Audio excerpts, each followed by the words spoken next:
जदि मु तुमको गोटे प्रश्न करे जे जदि पृथ्वीर समस्त किंगफिशर बा माछरंका पक्षी राताराति अदृश्य हो जाती तेबे कौन हेबो। प्रथमे तुम यह साधारण घटना बोली भाविपार। तुम्हें भाविबो जे गोटे पक्षी कमिगले कौनसी बड़ प्रभाव पड़िबो नहीं, किंतु एक नदी रे माछरंका पक्षी माछ धरिया बंद करदेले माछर संख्या द्रुत गति वृद्धि पाइबो।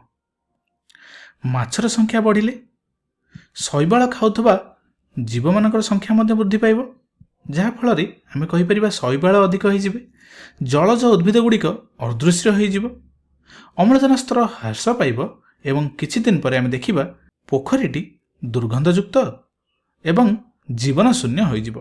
तेबे यह केवल माछरंका पक्षी क्षेत्र में नुहे, आमे भय करुथबा जीव मानक सहित समस्त जीव निज निजर पारस्परिक संपर्क माध्यम प्रकृतिर संतुलन बजाय रखिबार सहायता करती। तेबे एही भिडियो रे आमे जानिबा जे जीव मानक मध्य थिबा विभिन्न पारस्परिक संपर्क किपरि परिसंस्थारे संतुलन बजाय रखिबारे सहायता करे। तेबे चलो देखिबा संतुलन बजाय रखिबारे सहायक हेउथबा पारस्परिक क्रिया गुड़िक कौन। एठारे पारस्परिक संपर्क कहले केवल परस्पर उपकारी संपर्क को बुझाए नहीं, यह सहायक पारस्परिक क्रिया किंबा प्रतियोगिता गुड़िक बुझाए एवं पारस्परिक क्रिया जो गोटे जीव अन्यटी को शिकार करे, ये सबू को आम आलोचना करवा। यह छड़ा माछरंका पक्षी एवं पोखरीर माछ मध्य थिबा खाद्य एवं भक्षक संपर्क मध्य अंतर्भुक्त, जोठारे गोटे जीव अन्य जीव को खाई थाए। उदाहरण स्वरूप जंगल में थिबा उद्भिद माने सूर्य किरण पाई निज निज मध्य प्रतियोगिता करती। ठीक से भाव में पक्षी माने बसा बांधिबा स्थान पाई प्रतियोगिता करि पारंती। एहाकु ही प्रतियोगिता कह जाए बा इंग्राजी रे कंपिटिशन बोली कह जाए। एबे हिंसात्मक लागुथबा पारस्परिक संपर्क विषय रे जानिबा, जेमिति कि माछरंका पक्षी खाउथबा माछ सिंह हरिण को गोड़ाइबा एवं हरिणर मांस भक्षण करबा ए सबुर उदाहरण, एवं एगुड़िक शिकारी बा शिकार संपर्कर उदाहरण।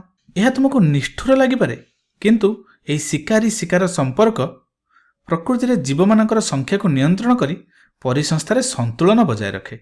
एवं आमे कहि परिबा जे यह जनसंख्यार आकार को नियंत्रण करिबा एवं परिसंस्था को संतुलित रखिबारे प्राकृतिक उपाय अटे।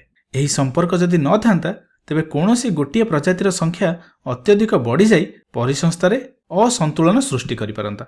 जेपरि पूर्वरु आमे जेमति आलोचना करथिले जे माछरंका पक्षी अदृश्य हेले एहीपरि घटी पारे, किंतु समस्त पारस्परिक संपर्क लड़ई किंबा खाद्य ग्रहण सहित जड़ित नुहे। केतेक जगह जीव माने एकाठी बास करती, परस्पर को सहायता करती, किंबा केबे केबे जणे अन्य जनक ठारू लाभवान होइथाए बा लाभ पाइथाए। उदाहरण स्वरूप एही महुमाछी एवं फूल को नियंतु। महुमाछी फूलर महू खाइथाए बा महू तैयारी करिया पई फूलर रस संग्रह करी खाइथाए एवं एथुरु महू प्रस्तुत करे, एवं एहार प्रतिबदल रे सेमाने परागण बा पराग संगम करिवारे मध्ये सहायक होइथांती। परागण हेउची गोटिए फूलर पुंकेसररु अन्य एक फूलर गर्भाशय को पराग रेणु को स्थानांतरित करिबा, एवं सपुष्पक उद्भिद मानकरे प्रजनन पई एहा अत्यंत आवश्यक। ठीक सेही परि भाबरे जदि आमे एहाकु लक्ष्य कले आमे देखिबा जे एथिरे उभय जीव उपकृत होइथांती। एवं सेही परि डाली जातीय उद्भिदर मूलरे जबखार विबंधनकारी राइजोबियम बैक्टेरिया बा जीवाणु एवं ये डाली जातीय उद्भिद मध्य ठीक सेहीपरि संपर्क देखा जाए। राइजोबियम कौन करे जे ये राइजोबियम जीवाणु वायुमंडलीय नाइट्रोजन को उद्भिद पई उपयोगी रूप से परिणत करे। प्रतिबदल रे उद्भिद यही जीवाणु को खाद्य और आश्रय प्रदान करे, एवं जो पारस्परिक संपर्क रे उभय जीव लाभवान होती ताहाको आमे कौन कहि थांती, ताहाको साधारणतः भाव में सहभागिता बोली कह जाए। तेबे परस्पर सहयोग रे आउ किछि उदाहरण तुमे कहि परिबो कि? तेबे ए विषय चिंता कर। तेबे चलो सहभोजिता विषय आलोचना करिबा। एथिरे गोटिए जीव उपकृत हुए एवं अन्यटी उपरे कोनोसी प्रभाव पड़े नाही बा अन्यटी ना तो लाभवान हुए ना तो क्षतिग्रस्त हुए। एठी लक्ष्य कर एई आर्किड गुड़िक बा एई आर्किड गछ गुड़िक सूर्यालोक बा पोषक पाई थांती सूर्य ठारू, किंतु वृक्षटीर कोनोसी क्षति होई न थाए।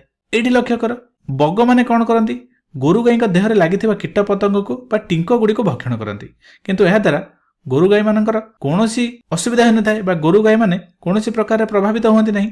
तेणु यह ହେଉଛି सहभोजितार उदाहरण। ତେବେ ପରଜୀବିତା ବିଷୟରେ ଆଲୋଚନା କରିବା। ତେବେ ପରଜୀବିତାରେ ଗୋଟିଏ ଜୀବ ଉପକୃତ ହୁଏ ଏବଂ ଅନ୍ୟଟି କ୍ଷତିଗ୍ରସ୍ତ ହୁଏ।